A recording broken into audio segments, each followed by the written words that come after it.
이 세상에 없던 선거제도가 전 세계 최초 대한민국에서 탄생했다. 준 연동형 비례대표제.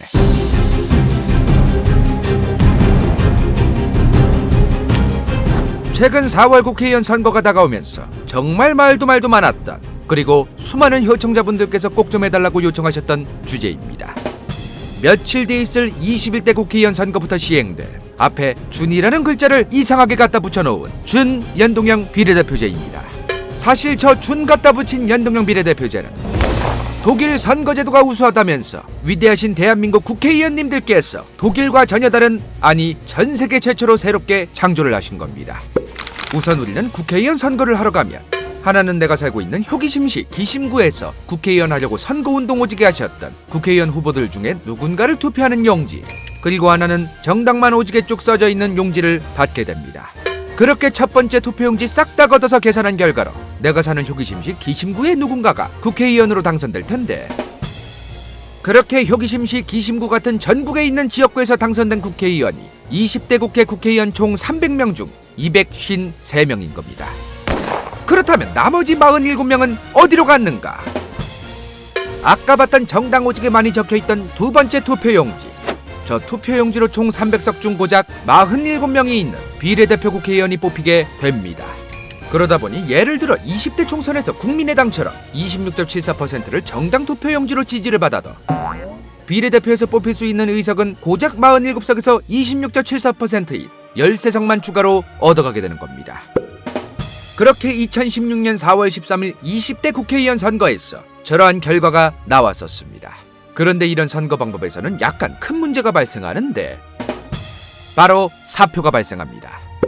예를 들어 효기심시 기심구에 있던 지역구 국회의원 후보들이 저렇게 득표했을 경우 33% 받은 효 후보가 당선될 텐데, 문제는 나머지 32%, 30% 받은 저 후보들에게 간 표는 의미가 없어지는 죽음표, 사표가 되는 겁니다. 물론 비례대표 47명은 사표가 발생할 가능성이 적습니다. 앞서 말한 정당들만 오지게 써져 있는 투표용지의 퍼센트 그대로 47명 곱하기 퍼센트만큼은 비례대표 의원 머릿수로 얻어가게끔 만들어져 있다는 겁니다. 그런데 그래봤자 국민이 정당에 투표한 만큼 그대로 적용되는 비례대표 의석은 47석밖에 안 되었어. 수많은 사람들이 어차피 거대 정당 둘 중에 하나가 될 텐데 뭐하러 나머지 정당 투표하냐는 경향이 계속해서 생기는 겁니다. 그래서 지역구 의원수를 줄이고 대신 비례대표 의원수를 늘리거나 지역구 의원수는 그대로 두고 비례대표 의원수만 추가로 늘려서 전체 국회의원 머릿수를 더 늘려야 한다는 방식과 같은 독일식 투표제도를 도입한 연동형 비례대표제를 하자는 얘기가 약 20년 전부터 계속해서 나오고 있었습니다. 그러니 우선 우린 독일로 가봐야겠습니다.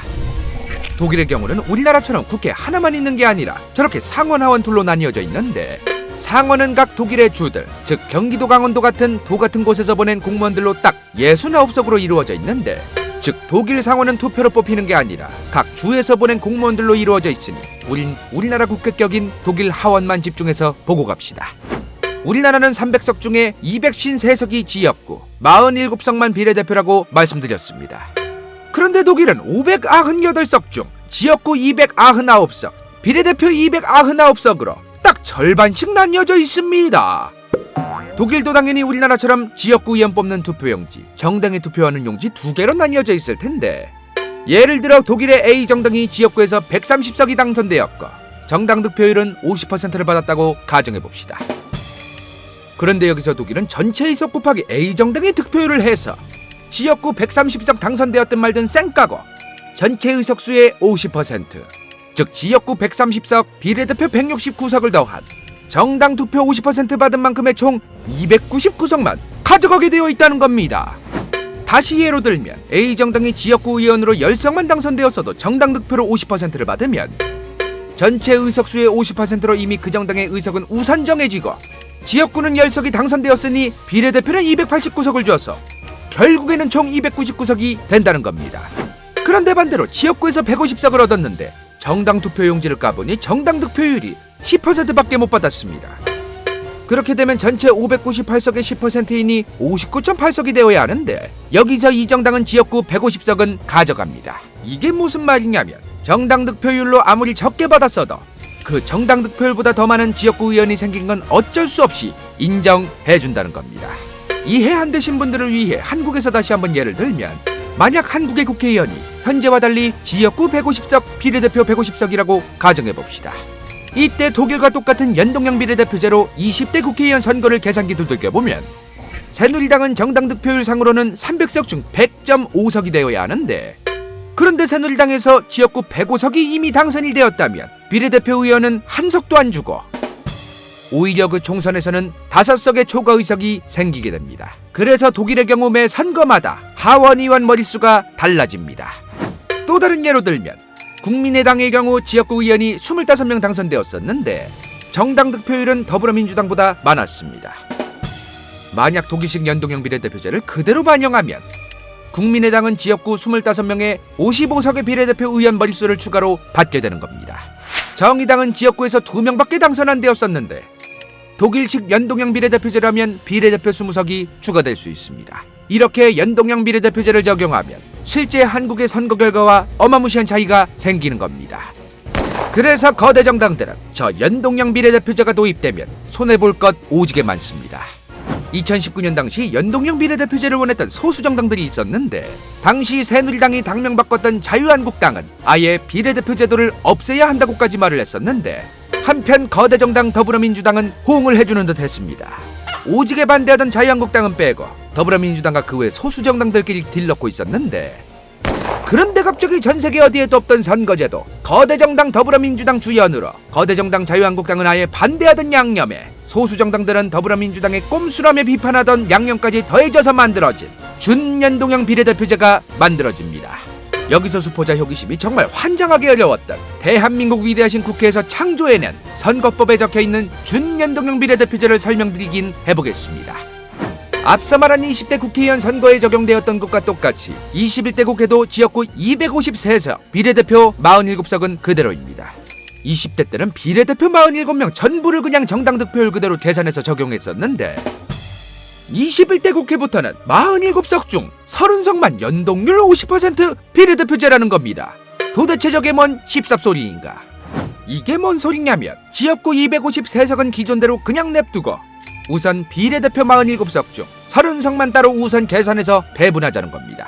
나머지 17석만 20대 때 했던 것처럼 똑같이 정당 득표 퍼센트대로 하겠다는 건데, 우선 저기서 국회의원 총 300명에서 의석 할당 정당이 어쩌고저쩌고 하는 항목을 빼라고 되어 있는데, 저건 정당 득표율 3% 미만, 지역구 5석도 못 받은 정당이나 무소속은 비례대표 1석도 받을 생각하지 말라고 아예 계산 시작부터 빼고 시작하겠다고 생각하시면 될 것 같습니다. 거기에서 아까 초반에 설명했던 정당 투표한 그 투표용지로 투표된 정당 득표율을 곱하고 지역구에서 당선된 의원의 수를 빼고 마지막으로 또 2로 나눕니다. 이걸 20대 총선 결과로 적용시켜보면 비례대표를 47석 중 우선은 30석만 미리 계산하는 것에서는 새누리당과 더불어민주당은 한 석도 못 얻어가고 국민의당과 정의당만 저렇게 추가로 비례대표 의석이 생깁니다. 여기까지는 새누리당 더불어민주당이 손해를 좀 보긴 했는데, 그 다음 비례대표 47석 중 30석을 뺀 17석은 이전 그대로 단순하게 퍼센트로 계산했어. 저렇게 새누리당과 더불어민주당이 5석과 4석 정도를 가져가게 됩니다. 그렇게 되면 실제 20대 총선 결과보다 새누리당은 10석 정도 줄어들고 더불어민주당은 8석에서 9석 정도가 줄어들고 국민의당은 약 15석, 정의당은 약 6석 정도 늘어나게 됩니다. 아까 말한 비례대표 47석 중 30석만 연동률 50%라는 이상한 것까지 아예 빼버리고 47석 전부 100% 연동률로 했으면 아마 국민의당과 정의당 의석수는 더 올라갔을 겁니다. 그런데 거기다 대고 최근 지난 50년간 해먹던 거대 정당들이 있어 비례대표용 정당만 따로 만들겠다고 난리를 치기 시작합니다. 정말 위대한 것을 창조하신 대한민국 국회, 정말 너무나 대단한 것 같습니다. 게다가 최근 국민들은 선거제도 내용 잘 몰라도 된다고 실언이 나온 것도 화제였는데, 정말 더럽게 복잡하고 어려워서 국민들 모를 수밖에 없겠습니다. 저러한 준연동형 비례대표제가 아니라 앞서 말한 독일식 연동형 비례대표제가 그대로 대한민국에 적용된다면 아마 다양한 목소리를 내는 사람들이 사는 대한민국에서 다양한 정당들이 생겨날 겁니다. 그리고 다양한 정당의 국회의원들이 저 국회 안에 들어가게 되겠죠. 그러나 대통령제 국가에서 대통령이 특정 정책을 하고 싶어도 수많은 정당들이 오지게 들어온 국회가 반대해서 식물정부가 될 것이라는 의견들도 있습니다. 그리고 특정 정당 지지하는 분들 중 일부는 실제로 대통령 제도이니 저런 것 절대 도입하면 안 된다고 말하기도 하고 말이죠. 그러나 민주주의는 대통령이라는 존재가 자기 마음대로 정치를 할 수 있는 제도가 애초에 아닙니다. 그럼에도 정부 여당이 다수당이 되어서 정부가 수월하게 정책을 펼친다면 그것도 국민의 뜻일 겁니다. 만약 그 정당들이 정부가 하고 싶은 정책을 못하게 막는 것도 국민의 뜻일 테고 말이죠. 만약 국민이 원하지 않는 것을 행동한 정당들을 다음 선거에서 개박살 내는 것도 국민의 뜻일 겁니다. 정부의 정치적 안정만을 추구하는 것은 결코 민주주의 정신이 아닙니다.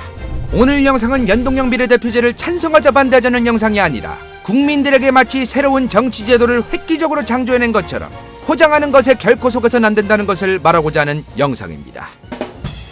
고상한 국민은 고상하게 다스려질 것이고 무지하고 부패한 국민은 무지막지하게 다스려질 것이다. 세뮤얼 스마일스.